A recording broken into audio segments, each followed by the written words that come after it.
ಮೈಸೂರು ಜಿಲ್ಲೆಯ ಪಿರಿಯಾಪಟ್ಟಣ ತಾಲೂಕಿನ ತಂಬಾಕು ಬೆಳೆಗಾರರು ಈ ಬಾರಿ ಮುಂಗಾರು ವೈಫಲ್ಯದಿಂದ ತೀವ್ರ ಸಂಕಷ್ಟಕ್ಕೆ ಸಿಲುಕಿದ್ದಾರೆ. ತಂಬಾಕು ಬೆಳೆಗೆ ಹೆಸರುವಾಸಿಯಾಗಿರುವ ಈ ಭಾಗದಲ್ಲಿ ನಿರೀಕ್ಷೆಯಂತೆ ಮಳೆ ಸುರಿಯದ ಕಾರಣ ಲಕ್ಷಾಂತರ ರೂಪಾಯಿ ಸಾಲ ಮಾಡಿ ಬೆಳೆ ಬೆಳೆದ ರೈತರು ಈಗ ಆತಂಕದಲ್ಲಿ ದಿನ ಕಳೆಯುವಂತಾಗಿದೆ.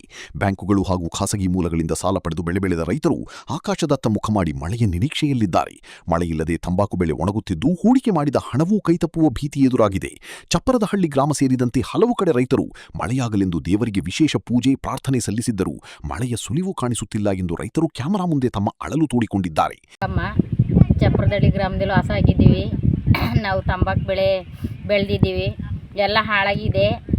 ಏನು ಮಾಡೋದು ಅಂತ ಗೊತ್ತಾಯ್ತಿಲ್ಲ. ಮಳೆನೇ ನೋಡ್ತಾ ಇದ್ದೀವಿ. ಮಳೆ ನೋಡಿದ್ರೂ ಬೆಳೆ ಏನೂ ಇಲ್ಲ. ಮುಂಗಾರು ಏನೂ ಆಗಿಲ್ಲ. ನಾವು ಬಡವರು ಸಾಲ ಸೋಲ ಮಾಡಿದ್ದೀವಿ. ಇದನ್ನೇ ನಂಬ್ಕೊಂಡು ಬದುಕ್ತಾ ಇದ್ದೀವಿ. ಏನೂ ಲಾಭ ಇಲ್ಲ. ಏನು ಮಾಡೋದು ಅಂತ ಗೊತ್ತಾಯ್ತಾ ಇಲ್ಲ. ಬ್ಯಾಂಕ್ಗಳೆಲ್ಲ ಸಾಲ ಮಾಡಿದ್ದೀವಿ, ಫೈನಾನ್ಸ್ಗಳೆಲ್ಲ ಸಾಲ ಮಾಡಿದ್ದೀವಿ. ಹೆಂಗೆ ತೀರ್ಸೋದು ಅಂತ ಗೊತ್ತಾಯ್ತಾ ಇಲ್ಲ. ಹೀಗಾಗಿ ನಮ್ಮ ಬದುಕೆಲ್ಲ ವ್ಯರ್ಥ ಆಗದೆ. ಏನು ಮಾಡೋದು, ಮುಂದಿನ ಜೀವನ ಹೆಂಗೆ ಅಂತ ಗೊತ್ತಿಲ್ಲ. ಅಲ್ಪ ಸ್ವಲ್ಪ ಬೆಳೆ ಬೆಳ್ಕೊತೀವಿ, ರಾಗಿ ದವಸ ಧಾನ್ಯಗಳನ್ನು. ಆದರೂ ಬೆಳ್ಕೊಳ್ಳೋಕ್ಕೂ ಮಳೆ ಆಯ್ತಾ ಇಲ್ಲ. ಏನು ಮಾಡೋದು ಅಂತ ಗೊತ್ತಾಯ್ತಾ ಇಲ್ಲ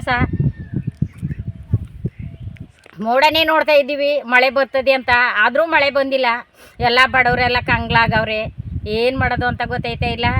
ಈಗ ನಮ್ಮ ಚಪ್ಪರದಹಳ್ಳಿ ಗ್ರಾಮ ಅಲ್ಲ, ಇಡೀ ಕರ್ನಾಟಕಕ್ಕೆ ಮಳೆ ಇಲ್ಲ. ಎಲ್ಲರೂ ಹಾಳಾಗವ್ರೆ. ಬ್ಯಾಂಕ್ಗಳಲ್ಲೂ ಸಾಲ ಕೊಡ್ತಾ ಇಲ್ಲ, ಫೈನಾನ್ಸ್ಗಳಲ್ಲೂ ಸಾಲ ಕೊಡ್ತಾ ಇಲ್ಲ. ಮಾಡಿಬಿಟ್ಟಿದ್ದೀವಿ, ಆದರೂ ಹೆಂಗೆ ತೀರ್ಸೋದು ಅಂತ ಗೊತ್ತಾಯ್ತಾ ಇಲ್ಲ. ಮುಂಗಾರು ವೈಫಲ್ಯದಿಂದ ರೈತರ ಬದುಕು ಅತಂತ್ರವಾಗಿದ್ದು ತಕ್ಷಣ ಬೆಳೆಹಾನಿ ಸಮೀಕ್ಷೆ ನಡೆಸಿ ಸೂಕ್ತ ಪರಿಹಾರ ಹಾಗೂ ಆರ್ಥಿಕ ನೆರವು ನೀಡುವಂತೆ ಸರ್ಕಾರಕ್ಕೆ ರೈತರು ಆಗ್ರಹಿಸಿದ್ದಾರೆ. ಸರ್ಕಾರ ವ್ಯರ್ಥವಾಗಿರೋ ಬೆಳೆಗೆ ಸೂಕ್ತ ಪರಿಹಾರ ಕೊಡಬೇಕು ಅಂತ ನಿಮ್ಮಲ್ಲಿ ಮನವಿ ಮಾಡ್ಕೊಳ್ತೀನಿ. ಈಗ ತಂಬಾಕು ನಾಡಿನ ರೈತರ ಸಂಕಷ್ಟಕ್ಕೆ ರಾಜ್ಯ ಸರ್ಕಾರ ಯಾವ ರೀತಿಯಲ್ಲಿ ಸ್ಪಂದನೆ ನೀಡಲಿದೆ ಎಂಬುದು ಕಾದು ನೋಡಬೇಕಾದ ವಿಷಯವಾಗಿದೆ.